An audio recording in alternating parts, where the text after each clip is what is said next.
अस्सलाम वालेकुम जी, मेरा नाम सलमान है और मैं AR बक्कल की तरफ से आज आपको ये प्रेजेंटेशन दे रहा हूँ। ये जो है बेसिकली प्लास्टिक का हम लोग बक्कल मैन्युफैक्चरिंग कर रहे हैं और इसको हमें करते हुए तकरीबन 6 साल हो चुके हैं।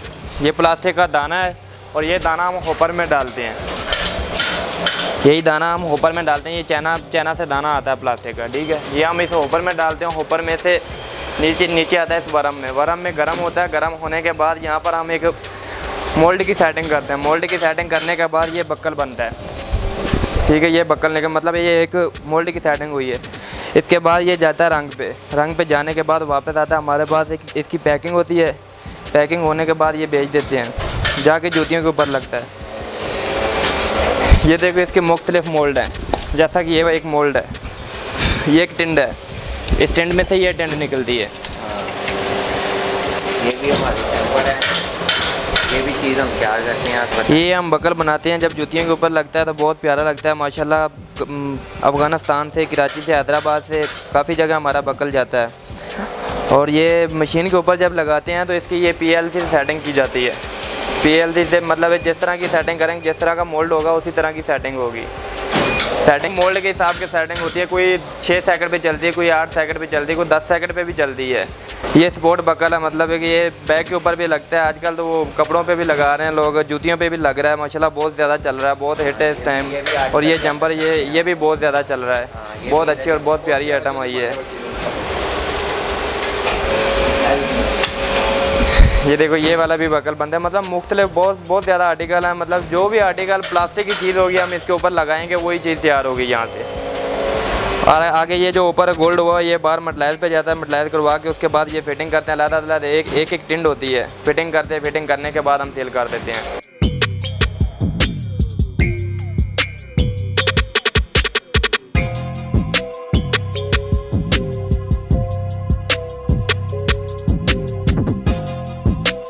ये हमारा कच्चा माल पड़ा हुआ है जो कि अभी हमने मशीन से निकाला है। बाद में मटलाइजिंग पे जाएगा। मटलाइजिंग में जाने के बाद ये रंग होकर आएगा। रंग के बाद ये पिनों पे जाएगा। और ये भी एक मुख्तलिफ अलग आर्टिकल है। कोई मोल्ड हमें कस्टमर भी दे देते हैं। उसके बाद कोई मोल्ड हमारे अपने भी होते हैं जो हम खुद बनवाते हैं। ज़्यादातर तो हमारे मोल्ड जो है ना वो खुद के ही होते हैं। हम अपने मोल्ड तैयार करवाते हैं। ये बेसिकली हम लोग ABS प्लास्टिक का दाना होता है वो यूज़ करते हैं। इसके अलावा इसके अंदर PP का एक दाना होता है वो यूज़ करते हैं। डिपेंड करता है कौन सी आइटम हम बना रहे हैं। और इसकी जो मार्केट है वो बेसिकली शालमी है। शालमी में इसकी सेल होती है और ये लगता है बेसिकली जूतों के ऊपर। जूतों की सजावट के लिए इसको इस्तेमाल किया जाता है। अच्छा देखें, अब पाकिस्तान के अंदर हज़ारों फैक्ट्री लगी हुई है। हर चीज़ के ऊपर ये बक्कल जो है ना मोनोग्राम लगता है। और ये जूती की आँख है। ये आँख है और ये समझ लें कि ये लगता है तो जूती की ग्रेस बनती है। और अल्लाह की रहमत से ये चीज़ें चलती रहती हैं, रेगुलर कंटिन्यू चलती रहती हैं। इसमें जो हम लोग रॉ मटेरियल यूज़ करते हैं ABS, वो बेसिकली दाना अवेलेबल होता है मार्केट में, आसानी से मिल जाता है। जो कि पहले के मुनासिबत अब थोड़ा सा महंगा हो चुका है। पहले तकरीबन 2500 से लेकर 2800 तक था। अब जो है वो 4000 से लेकर 4500 तक का बैग है, तो वो आसानी से अवेलेबल हो जाता है। और जो ABS का एक बैग है या PP का कोई बैग है जो भी दाने का, वो तकरीबन 25 किलो का होता है एक बैग। अब इस 25 किलो के बैग में हमें देखना ये होता है कि हमारा जो मोल्ड है वो उसमें कितनी ग्रामेज जाती है, कितना वेट जाता है। बाज़-औक़ात जो है वो पत्ता बड़े साइज़ का होता है तो उसमें फिर ज़्यादा मटेरियल जाता है, और बाज़-औक़ात छोटा होता है तो उसमें कम मटेरियल जाता है। तो ये डिपेंड करता है आपके मोल्ड के ऊपर कि आपका साइज़ कितना है पीस का, उसके हिसाब से इसकी ग्रामेज होती है। अब जो हम लोगों का प्रोसीजर होता है इसको हम पहले मशीन से निकालते हैं। मशीन से ये रॉ मटेरियल में हम ABS के थ्रू या PP के थ्रू निकलता है। उसके बाद जो नेक्स्ट इसका प्रोसीजर होता है वो इसको गोल्ड के करना होता है। ये आप देख सकते हैं ये इस तरह गोल्ड हो जाता है। जब ये गोल्ड हो जाता है इसके बाद इसकी फिक्सिंग का टाइम आता है। इसको तोड़ा जाता है, यूँ करके इसको तोड़ा जाता है आराम से, और बाद में इसकी फिक्सिंग होती है और फिर ये प्रॉपर बक्कल बनता है। इसके अलावा मैं आपको दिखाता हूँ। अब ये हमारा एक है, इसको मैंने तोड़ा, ये गोल्ड होके आया, तो अब ये इस शेप में ये मुकम्मल तैयार हो चुका हुआ है। अब ये मार्केट जाने के लिए बिल्कुल तैयार है। तो इस पर जो कॉस्ट आएगी, लागत आएगी, वो कैलकुलेट करनी होती है मुख्तलिफ पत्तों की। अब इस पत्ते की जो प्राइस है वो डिफरेंट है, इस पत्ते की जो प्राइस है वो डिफरेंट है गोल्ड करने की। आपने इसको बहरहाल एक रफली कॉस्ट ये है कि 8 से 10 रुपये के अंदर जो है ना बक्कल जो बड़े साइज़ का होता है वो हमें पड़ता है, और छोटा बक्कल जो है वो 4 से 5, और जो बिल्कुल छोटा होता है वो 1 से 2 रुपये में पड़ता है। उसके बाद इसमें जो प्रॉफिट मार्जिन होता है वो तकरीबन एक जोड़ी के पीछे 50 पैसे से लेके 1 रुपये 1.5 रुपये तक जाता है, लेकिन इसकी क्वांटिटी चूँकि ज़्यादा होती है। आप देख सकते हैं जो मेरे पीछे ये पैक्स लगे हुए हैं, इस पर ये देखें, ये अब जो लिखा हुआ है ये 1200 जोड़ी है। ये मतलब कि इस पैकेट में इस टाइम 1200 जोड़ी है, जो कि 100 दर्जन कहलाया जाता है। ठीक है, तो इस तरीके से इसकी पैकिंग होती है। तो ये ऑर्डर भी इसके इस तरह ही होते हैं। तो अब इस तरह है कि ये इसमें प्रॉफिट मार्जिन जो है वो बहुत ज़बरदस्त है। अगर ये काम चलता हो, इसकी मार्केटिंग भी आसानी से हो जाती है। इसकी काफ़ी सारी पीयू की फैक्ट्रीज लगी हुई हैं, पीसीयू की लगी हुई हैं, ईवा की लगी हुई हैं। तो आपने उनसे रजू करके अपनी मार्केटिंग कर सकते हैं। इसके अलावा आप मार्केट में भी जाके काम कर सकते हैं। तो ये इसमें एक और चीज़ सबसे ज़रूरी है कि इसमें डिज़ाइनिंग है।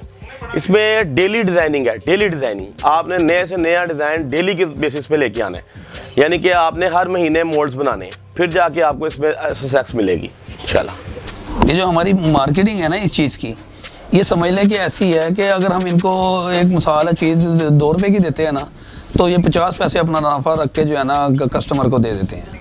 अगर हमसे कोई डायरेक्ट फैक्ट्री कांटेक्ट करती है और उसकी क्वांटिटी होती है तो हम मार्केट से 25 पैसे लेस करके दे देते हैं। ये मशीन हमने एक्चुअली आज से 6 साल पहले परचेज़ की थी, जो कि 50 टन की मशीन है और अराउंड 8 लाख रुपए में हमने ली थी। और इसके ऊपर डिपेंड करता है ये कौन सा मॉडल आप ले रहे हैं, कौन सी मतलब किस तरह की मशीन है, उसकी वर्किंग कैसी है, उसकी कंडीशन कैसी है। क्योंकि ये यहाँ पे लोकल नहीं बनी होती मशीन है, ये बाहर से इंपोर्ट होती है, जापान की या चाइना की। तो ये जापानीज मशीन हमने ली थी 6 साल पहले। और ये डिपेंड करता है कि ये आपने क्या इसमें निकालना है, क्योंकि ये प्लास्टिक की आपको बताया पहले कि इसमें आप प्लास्टिक की 1 लाख प्रोडक्ट्स निकाल सकते हैं, जिसमें खिलौने शामिल हैं, जिसमें बर्तन शामिल हैं, जिसमें प्लास्टिक की बहुत सारी प्रोडक्ट्स शामिल हैं। अब हमने चॉइस किया कि हम बक्कल बनाएंगे, तो बक्कल के लिए हमने देखा कि हमें कौन सी मशीन रिक्वायर्ड है, वो 50 टन की मशीन रिक्वायर्ड थी। इसलिए जब भी आपने बिजनेस करना है, आपने सबसे पहले प्लास्टिक में ये सोचना है कि आपने प्रोडक्ट क्या बनानी है, क्योंकि ये बड़ी वैल्यू रखती है। अगर आपकी प्रोडक्ट है बड़ी, तो आपको मशीन भी बड़ी लेनी पड़ेगी। तो अब इसके डिफरेंट रेट हो चुके हैं, क्योंकि डॉलर प्राइस बढ़ चुकी है, बाहर से इंपोर्ट होती है, तो इसके प्राइस बढ़ चुके हुए होंगे। मेरे ख्याल से अब जो ये प्राइस होगी इस मशीन की अराउंड 50 टन वाली, ज़्यादा नहीं तो 10-11 लाख तो होगी अच्छी मशीन की। बाकी यूज़ में आपको ये अभी भी 7-8 लाख में मिल जाएगी अच्छी कंडीशन में। इस मशीन को चलाने के लिए आपको कम से कम जो है वो कम से कम एक मशीन अगर आपके पास है तो आपको 2 मरले से 5 मरले तक की स्पेस चाहिए, ताकि आप इस मशीन को इजीली रख सकें, मोल्ड्स को रख सकें, दाना रख सकें, फिर जो मटेरियल निकलता है उसकी पैकिंग वगैरह कर सकें। प्लस इस मशीन के लिए आपको एटलीस्ट 2 वर्कर चाहिए जो एक एट ए टाइम मशीन पे रहे, और एक जो है एट ए टाइम उसकी जो पैकिंग वगैरह है उस सामान के लिए करता रहे। 2 वर्कर्स एटलीस्ट चाहिए, एक मशीन की बात कर रहा हूँ मैं, और कम से कम 2 से 5 मरले तक की जगह चाहिए इसको मेंटेन करने के लिए। आप ये बिजनेस शुरू करें अल्लाह का नाम लेके। लेकिन मैं आपको इसकी एक बताना चाहता हूँ वैल्यू। सबसे पहले मैंने जैसे कि आपको बताया कि 8-9 लाख की मशीन है। उसके बाद अब डिपेंड करता है कि आप क्या चीज़, क्या प्रोडक्ट बना रहे हैं। उस प्रोडक्ट का आपको मोल्ड बनाना पड़ेगा। वो मोल्ड कॉस्ट करेगा तकरीबन कम से कम 2.5-3 लाख रुपए का मोल्ड होता है, जो कि छोटी चीज़ों का बता रहा हूँ 50 टन की मशीन के लिए। अगर फॉर एग्जांपल आपका बड़ा जैसे बाउल है, अगर कोई बर्तन बनाते हैं बाउल, तो वो 5-5 लाख के भी मोल्ड कॉस्ट करते हैं। तो उसके लिए आपको मशीन भी 100 टन 150 टन की चाहिए होती है, जो कि कॉस्ट करती है तकरीबन 14-15 लाख से 20 लाख के दरमियान में। तो अगर आपका ये जहन है कि आप प्लास्टिक में कोई भी चीज़ करना चाहते हैं, तो आपने अब आपके अगर छोटा चीज़ें बनाना चाहते हैं तो आपके पास कम से कम 25 से 30 लाख रुपया होना चाहिए। और अगर आप बड़ी चीज़ें बनाना चाहते हैं तो आपके पास 40 से 50 लाख रुपया होना चाहिए इस बिज़नेस को रन करने के लिए। छोटा बिजनेस अगर आप स्टार्ट करना चाहते हैं छोटी चीज़ों के लिए, तो कम से कम आपको 30 लाख रुपया चाहिए, क्योंकि 30 लाख रुपए में आपकी मशीन भी है, आपके मोल्ड भी हैं, आपका रॉ मटेरियल भी है, और उसके अलावा जब आप मार्केट में जाके काम करते हैं तो आपको कुछ पैसों का ऊपर नीचे करना पड़ता है, मार्केट से एकदम आपको कैश नहीं मिलता। लिहाजा कम से कम 30 लाख रुपया हो तो आप इसको छोटे स्टार्टअप से स्टार्ट कर सकते हैं। इसके अलावा कोई भी बक्कल के थ्रू जूती के ऊपर किसी किस्म के भी बक्कल चाहिए, क्योंकि हम चाइना से भी इंपोर्ट कर रहे हैं, चाइना भी है और लोकल भी हम लोग मैन्युफैक्चरिंग कर रहे हैं। तो किसी को भी कोई बक्कल की रिक्वायरमेंट हो मार्केट में या कहीं पे भी, या कोई भी देख रहे हो आउट ऑफ सिटी भी, तो नीचे मेरा स्क्रीन पे नंबर चल रहा होगा, दिया हुआ नंबर पे आप कॉल कीजिएगा, इंशाल्लाह मैं आपको हेल्प करूंगा। इसमें जो है मशीन जो है अगर आप लेना चाहते हैं, मिसाल के तौर पे मशीन कितने की मिलेगी, कहाँ से मिलेगी, उसमें मैं आपको हेल्प कर दूंगा। रॉ मटेरियल जो है इसका प्लास्टिक का दाना वो कितने का मिलेगा, कहाँ से मिलेगा, उसके बारे में, यानी कि मतलब मैं आपको पूरा बिजनेस की जो है ना इंशाल्लाह ताला गाइडेंस दूंगा। Thank you so much. इंशाल्लाह उम्मीद है कि आपको इससे काफ़ी सारी इन्फॉर्मेशन मिली होंगी, तो उम्मीद करता हूँ कि इंशाल्लाह ताला ये आपके लिए फ़ायदेमंद होंगी। शुक्रिया।